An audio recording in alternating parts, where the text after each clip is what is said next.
Alessandro Venturini, Spada Viaggi, si può tornare a viaggiare, si può dire, visto che l'Unione Europea ha riaperto le frontiere, e anche la Grecia, nei confronti degli italiani, mancano certo i turisti dall'Austria e anche Slovenia. Sì, esattamente. Allora vediamo una ripartenza abbastanza lenta, però ci sono le richieste da parte dei nostri connazionali a voler viaggiare, a tornare a viaggiare pian pianino.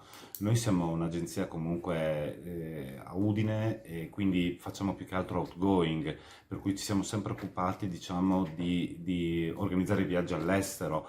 Quest'anno, dovuto a questa pandemia e a questi problemi che ci sono stati, i nostri fornitori i tour operator con i quali noi ci appoggiamo per le prenotazioni all'estero, abbiamo cercato di riscoprire degli itinerari in Italia e quindi di poter, diciamo, organizzare dei viaggi anche nelle regioni praticamente italiane che magari fino a poco tempo fa non venivano prese in considerazione. Quali saranno quelle che tireranno, diciamo, per la maggiore? Anche Friuli Venezia Giulia può essere una meta per gli stranieri? Potrebbe essere anche una meta per gli stranieri, anche il Friuli Venezia Giulia sicuramente, molto richiesta, ci sono state pervenute adesso per la Puglia e per la Sardegna e anche per la Sicilia. Queste sono le tre, diciamo, destinazioni, tre regioni in Italia che vengono molto richieste. Speriamo che anche il Friuli si adegui e che comunque ci porti magari anche del traffico qui. C'è questo bonus vacanze che si può usufruire, però mancano ancora linee guida sostanziali. Esattamente, c'è questo bonus vacanze per le famiglie con un reddito fino a 40.000 euro, per cui che è di 500 euro per le famiglie fino a 3-4 persone, poi anche per i single,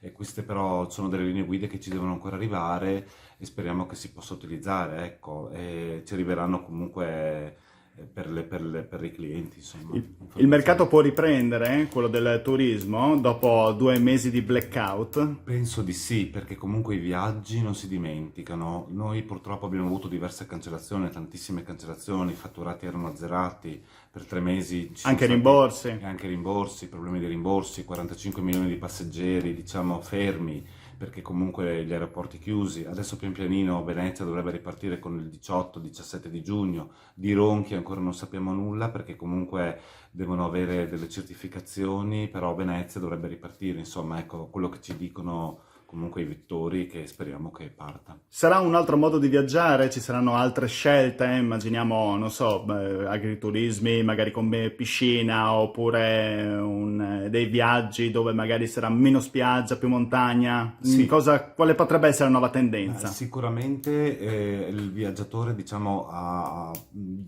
appunto in conseguenza a questa pandemia ha capito alcune cose, per cui il viaggiatore adesso sicuramente sarà più attento e per cui anche gli agriturismi ci vengono chieste comunque delle strutture dove abbiano una piscina e magari che siano anche dei posti un po' più appartati, in tranquillità e comunque che abbiano, diciamo, delle sicurezze, ecco.